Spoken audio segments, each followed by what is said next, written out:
नमस्कार साथियों, teaching solution with R K में एक बार फिर से आपका स्वागत है। और अभी तक आपने वीडियो को बहुत सारा प्यार दिया, लगातार शेयर सब्सक्राइब करते रहिए और लाइक की संख्या नहीं घटनी चाहिए ताकि मैं उत्साहित होते रहूं और आगे वीडियो आप लोग के साथ लेकर आते रहूं। तो यहाँ देखना है कि क्लास ट्वेल्थ के पॉलिटी की एक और सीरीज़ है। मैं कम से कम क्लास ट्वेल्थ के पॉलिटी की बहुत सारी सीरीज लाऊंगा जिससे कि आपको एग्जाम में हेल्प हो। कहीं भी अगर प्रश्न उससे क्लास ट्वेल्थ से आएगा तो ज़रूर वो आपके लिए हेल्पफुल होगा, चाहे वो 10+2 के लिए हो या मिडिल स्कूल के लिए हो या हाई स्कूल के लिए हो या प्राइमरी टीचर के लिए हो। इसमें से सिंपल जो ऑब्जेक्टिव प्रश्न है वो जरूर आ सकते हैं, ठीक है। और जो क्लास ट्वेल्थ स्तर पे है उसमें हार्ड लेवल देगा, या 10th स्तर पर भी हार्ड लेवल का शुरुआत किया जाएगा 6 to 8 में भी, क्योंकि क्वेश्चन का ट्रेंड और पैटर्न पूरी तरह से बदल चुका है। तो आपको ये ध्यान रखना है, यही देखना है कि किस तरह से प्रश्न आ रहे हैं। तो किस प्रसिद्ध कांग्रेसी नेता ने मद्रास के मुख्यमंत्री पद को सुशोभित किया तथा स्कूली छात्र के लिए दोपहर भोजन देने की शुरुआत की थी? ये याद रखना है कि मिड डे मील जो है यह देन किसका है? ये एक प्रधानमंत्री हैं जिनका देन, प्रधानमंत्री नहीं, कांग्रेस के अध्यक्ष हैं कामराज नादर, इन्हीं का देन है, ठीक है। और ये इनका ही मत था कि कांग्रेस में जो है अब युवाओं को प्रतिनिधित्व दिया जाए। किसको दिया जाए? युवाओं को प्रतिनिधित्व दिया जाए। तो ये याद रखना है कि मद्रास के मुख्यमंत्री पद पर भी रहते हुए मिड डे मील की शुरुआत कामराज नादर ने की थी, ठीक है। आगे की ओर दूसरे प्रश्न पर चलते हैं। शीत युद्ध के समय अमेरिका के नाटो संघ के जवाब में सोवियत संघ ने किसका गठन किया था? तो ये याद रखना है कि एक तरफ नाटो संघ का गठन हो रहा था और दूसरी ओर वार्सा पैक्ट सोवियत रूस ने बनाई थी, सोवियत यूनियन ने बनाई थी। चलिए ठीक है, हो गया इसका जवाब।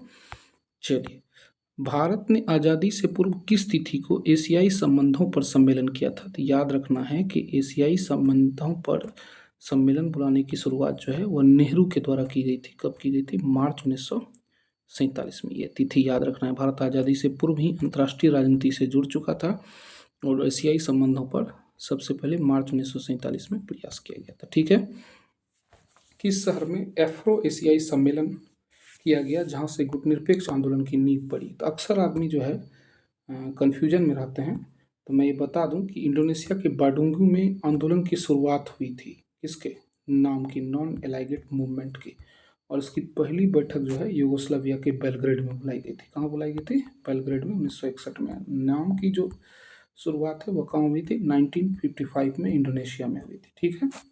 ये ध्यान रखना है। चलिए आगे की ओर चलते हैं।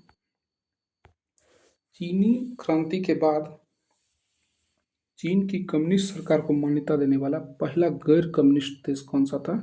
ये भारत था। कौन था? भारत, अर्थात इंडिया, ठीक है।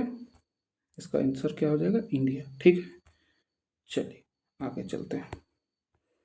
एक दूसरे के क्षेत्रीय संप्रभुता के साथ साथ 4 अन्य सिद्धांत Nehru and Chou En Lai के बीच में पंचशील समझौता हुआ था। और ये याद रखना है कि इस समझौते के बाद भारत चीनी भाई भाई का नारा दिया गया था। क्या दिया गया था? भारत चीनी भाई भाई, भारत चीनी भाई भाई। और तिब्बत के मुद्दे को लेकर के दोनों के बीच में जो मनमुटाव हुआ, इसी से ये पंचशील टूटा।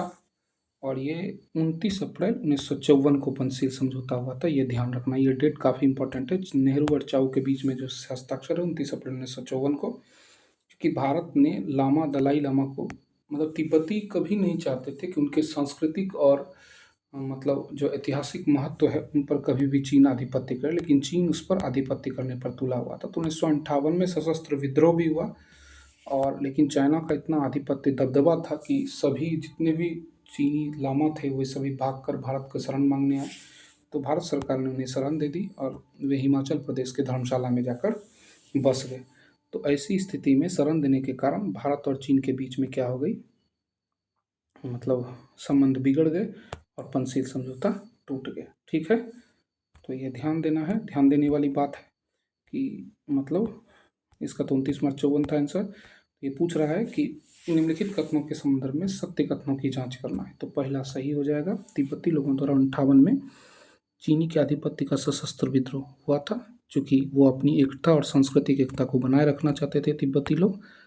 59 में धर्मगुरु दलाई लामा ने भारत में शरण ली थी, ये भी बात है। और यही मुद्दा बना है कि भारतीय चीनी भाई भाई के नारे समाप्त हो गए यहाँ से, और युद्ध होता है बाद में 61 में, ठीक है।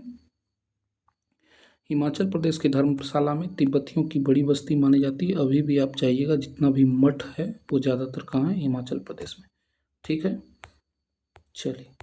विश्व बैंक की मध्यस्थता से नेहरू के साथ पाकिस्तान के किस प्रधानमंत्री ने 60 में सिंधु समझौते पर हस्ताक्षर किया? तो ये करने वाले अयूब खान थे। ठीक है, उसके बाद सिंधु नदी के पानी का हिस्सा तय किया गया कि कितना हिस्सा भारत को जाएगा, कितना पाकिस्तान को जाएगा। मैं बता दूं कि बाद में जो है पाकिस्तान ने अपनी गलती को नहीं छोड़ा और कच्छ प्रदेश की ओर से आक्रमण किया था भारत में। बाद में कश्मीर की ओर से भी उपद्रवियों को भेजते रहे। तो इसके बाद जो है 1965 में भारत पाक युद्ध भी हुआ और जिसकी मध्यस्थता बाद में जो है वह शास्त्री जी ने की थी। किसने की थी? शास्त्री जी ने। ठीक है, तो हमारे साथ लगातार इन प्रश्नों के साथ बनी रहिए। मैंने स्टैंडर्ड में कोई कमी नहीं की है और ये हमेशा ध्यान रखिएगा कि अगर प्रश्न का स्तर मैं गिरा दूंगा तो उसका कोई महत्व नहीं रह जाएगा, क्योंकि परीक्षा वो नहीं समझता है कि आप हल्का हल्का पढ़ के आए जो भी हैं उसके फैक्चुअल क्वेश्चन का आंसर उसको चाहिए और इसके लिए आपको नॉलेज रहना ज़रूरी है। ठीक, हमारे प्रश्न के साथ बने रहिए और देखते रहिए, वॉच करते रहिए, शेयर सब्सक्राइब करते रहिए। हम लगातार अगली सीरीज के साथ फिर आएंगे। धन्यवाद।